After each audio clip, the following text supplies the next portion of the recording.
2027 का विधानसभा चुनाव भी दूर है, लेकिन यूपी की सियासत में इसकी तैयारियां अभी से तेज हो गई हैं। इस बार चुनावी मैदान में एक ऐसा वोटर है जिसे कोई भी पार्टी नजरअंदाज नहीं करना चाहती, और वो है जेन ज़ी, यानी युवा वोटर। बसपा युवा चेहरे को सोशल मीडिया के जरिए नई जमीन तलाश कर रही है, तो सपा, बीजेपी और कांग्रेस भी युवा मुद्दे को लेकर डिजिटल प्लेटफॉर्म पर अपनी पकड़ मजबूत करने में जुटी हुई है। आखिर ऐसा क्या है युवा वोटर में जो पूरी सियासत में हर पार्टी से साधने की कोशिश कर रही है? तो चलिए विस्तार से समझते हैं जेन ज़ी को साधने पर क्यों लगी है पार्टियां।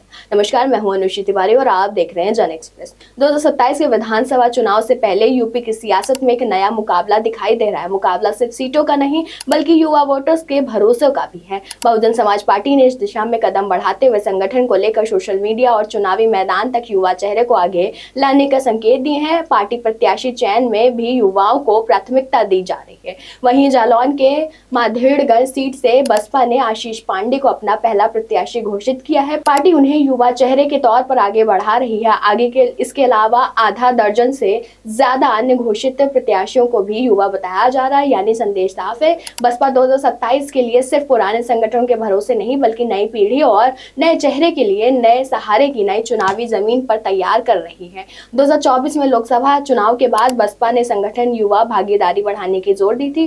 राष्ट्रीय संयोजक आकाश आनंद को युवा वर्ग के बीच पार्टी की पहुंच बढ़ाने की जिम्मेदारी दी गई है। आजमगढ़ की प्रोफेसर इंदु चौधरी को भी अहम जिम्मेदारियां दी गई है। बसपा की रणनीति में सोशल मीडिया का बड़ा हथियार, क्योंकि जिस जेन ज़ी के वोटर तक पारंपरिक राजनीतिक रैलियां शायद उतनी नहीं तेजी से पहुंचती हैं जितनी तेजी से मोबाइल स्क्रीन के जरिए कुछ सेकंडों में सब कुछ वायरल हो जाता है। लेकिन कहानी सिर्फ बसपा की नहीं है, बल्कि 2027 को देखते हुए समाजवादी पार्टी भी युवा डिजिटल वोटर्स के बीच अपनी पकड़ मजबूत करने की कोशिश कर रही है। रोजगार, शिक्षा, प्रतियोगी परीक्षा और युवाओं से जुड़े मुद्दों को लेकर सपा राजनीति में लगातार अहम बना रही है। वहीं बीजेपी भी युवा वोटर्स को अपने साथ जोड़ने के लिए संगठन, डिजिटल प्लेटफॉर्म और युवा केंद्रित अभियानों पर भी जोर देती है। पार्टी के लिए चुनौती है कि ये पहली बार हाल ही में वर्षों के वोटर बने हुए सिर्फ पुराने राजनीतिक समीकरणों नहीं, बल्कि रोजगार, शिक्षा, अवसर और डिजिटल नैरेटिव जैसे मुद्दों पर भी प्रभावित होते हैं। और कांग्रेस भी युवाओं के बीच जाकर अपनी पकड़ मजबूत बनाने की कोशिश में जुटी हुई है। यानी यूपी में 2027 की लड़ाई एक अहम मैदान और अब मोबाइल स्क्रीन भी बन चुका है।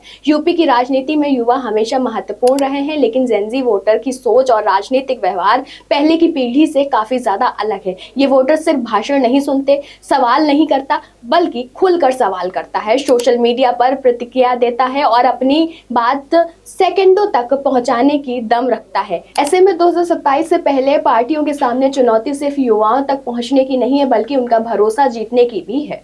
हालिया जेन ज़ी आंदोलन के बाद राजनीतिक दलों को ये एहसास हो गया कि ये मजबूत पकड़ है कि युवा वर्ग को नजरअंदाज करना अब आसान नहीं है। बसपा सुप्रीमो मायावती ने भी छात्र आंदोलन में समर्थन के जरिए युवाओं के मुद्दे पर अपनी सक्रियता दिखाई थी। पार्टी का फोकस अब युवा नेतृत्व, सोशल मीडिया और नए संगठन तारिक चेहरों के जरिए अपनी सियासी जमीन को मजबूत करने पर है। तो 2027 के चुनाव में सवाल सिर्फ ये नहीं होगा कि कौन सी पार्टी कितनी सीटें जीतेगी, बल्कि सवाल ये भी होगा कि कौन सी पार्टी जेन ज़ी की नब्ज समझती है। क्यों ये नया वोटर सिर्फ पोस्टर और नारे से प्रभावित नहीं होने वाला है, उसे चाहिए रोजगार और शिक्षा अवसर और अपनी आवाज की हिस्सेदारी। बसपा ने युवा चेहरों के साथ अपनी रणनीति का संकेत दे दिए हैं। वहीं साथ ही साथ सपा, बीजेपी, कांग्रेस भी पीछे नहीं हट रही। अब देखना ये होगा 2027 में जेन ज़ी सिर्फ सोशल मीडिया पर ट्रेंड बनाएगा या यूपी की सत्ता में भी ट्रेंड बदलने का दम रखता है। फिलहाल इस खबर में बस इतना ही। ऐसी तमाम खबरों के लिए देखते रहिए जन एक्सप्रेस।